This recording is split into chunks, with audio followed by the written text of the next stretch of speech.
या देवी सर्वभूतेषु शक्तिरूपेण संस्था नमस्तस्यै नमस्तस्यै नमस्तस्यै नमो नमः।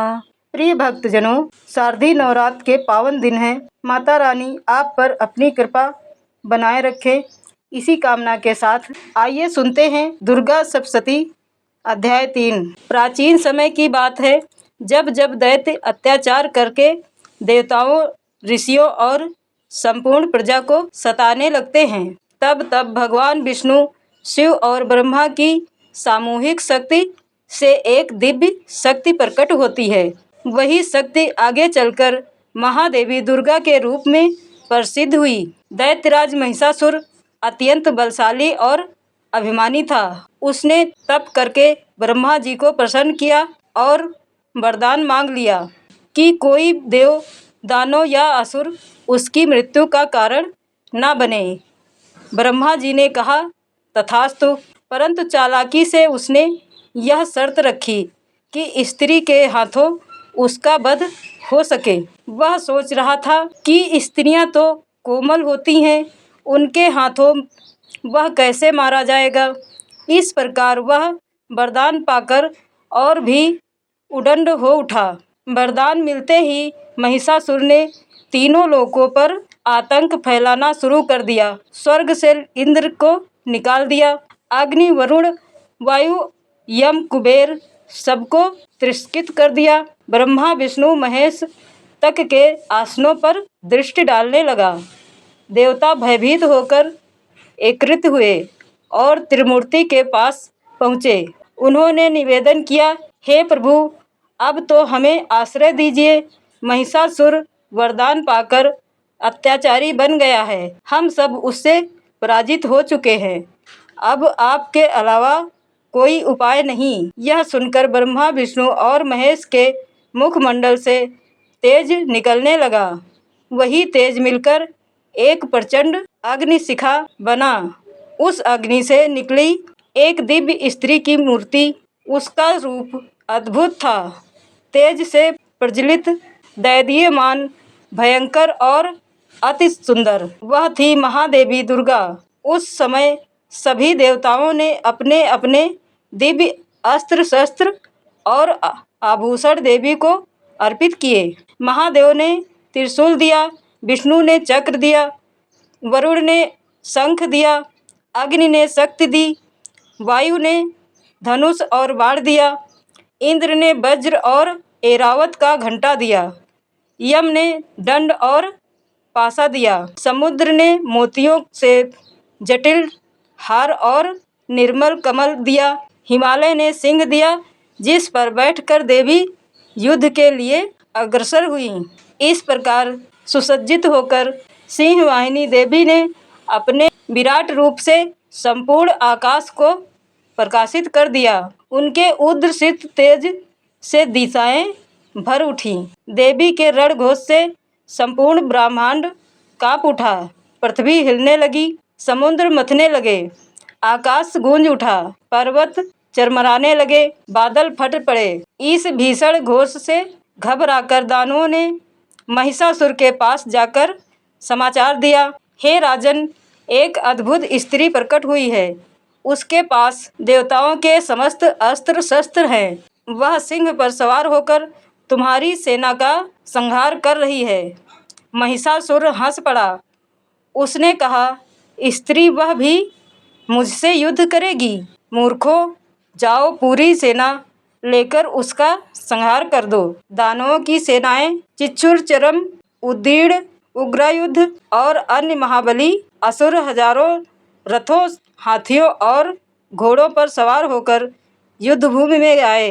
देवी उन्हें देखकर हंसी। उनके सिंह के गर्जन से ही अनेक दानव भयभीत होकर भाग खड़े हुए, परंतु जो डटे रहे उन्हें देवी ने अपने अस्त्र शस्त्रों से संहार करना आरंभ कर दिया। त्रिशूल से असुरों को भेद डाला, धनुष बाण से वर्षा की, चक्र से उनके रथ काट डाले, घंटा बजाकर असुरों को मूर्छित कर दिया। सिंह भी अपने तीक्ष्ण नख और दांतों से दानवों को फाड़ने लगा। धरती असुरों के रक्त से लाल हो गई। रथ टूट गए, हाथी गिर पड़े, अक्ष भागने लगे। सबसे पहले चिकसुर आगे आया। उसने हजारों बाण छोड़कर देवी को ढक लिया, परंतु देवी ने एक ही बाण से उसके सभी बाण काट दिए और अपने त्रिशूल से उसका वध कर दिया। फिर चरम ने आक्रमण किया। उसने गदा उठाकर देवी के सिंह पर प्रहार किया। सिंह ने पलटकर उसके हाथ को काट डाला और देवी ने तुरंत तलवार से उसका मस्तक उड़ा दिया। इसके बाद उद्रीण और बिंडाल जैसे महाबली दैत्य भी मारे गए। असुर सेना हाहाकार करने लगी। असुर सेनापति गिरते ही हजारों सैनिक भागने लगे। अब स्वयं महिषासुर को युद्ध भूमि में उतरना पड़ा। वह कभी भैंस का रूप धारण करता, कभी सिंह का, कभी पुरुष का, कभी हाथी का। उसका मानवीय रूप बार बार बदलता और हर बार और भी भयंकर हो जाता। भैंस के रूप में वह अपनी पूंछ से पर्वतों को उखाड़ कर फेंक देता, कभी अपनी सांस से बादलों का झंझावात खड़ा कर देता, कभी अपने सींगों से देवी के सिंह को दूर फेंक देता। परंतु देवी हर बार उसके मायावी रूप का उत्तर देती। जब वह हाथी बना, देवी ने तलवार से उसका सिर काट दिया। जब वह सिंह बना, देवी ने चक्र से उसे घायल कर दिया। जब वह मनुष्य बना, देवी ने बाणों की वर्षा से उसे पछाड़ दिया। फिर भी वह पुनः भैंस का रूप धारण कर लड़ता रहा। अंततः देवी ने अपने पांव से उसकी गर्दन दबा दी और त्रिशूल से उसे भेद दिया। महिषासुर ने करुण गर्जना की और अपने वास्तविक दैत्य रूप में प्रकट होकर वहीं गिर पड़ा। उसकी मृत्यु से संपूर्ण पृथ्वी पर शांति छा गई। देवता प्रसन्न होकर देवी की स्तुति करने लगे। हे माँ, आप ही ब्रह्मा, विष्णु और महेश की संयुक्त शक्ति हैं। आप ही आदि शक्ति हैं। आपके बिना संसार का अस्तित्व नहीं है। आपने हमारे दुख दूर किए हैं, हमें पुनः स्वर्ग प्रदान किया। हम सब आपकी वंदना करते हैं। देवी ने आशीर्वाद दिया।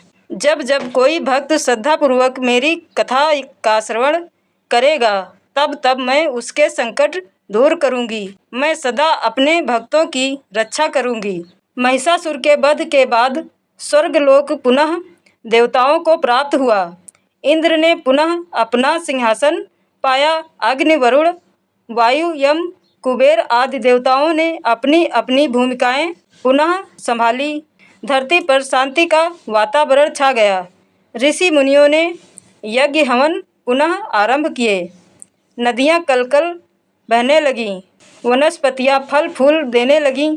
मानव जाति ने चैन की सांस ली। तीसरे अध्याय की कथा यह संदेश देती है, अहंकारी और अत्याचारी चाहे कितना भी शक्तिशाली क्यों ना हो, अंततः उसका नाश निश्चित है।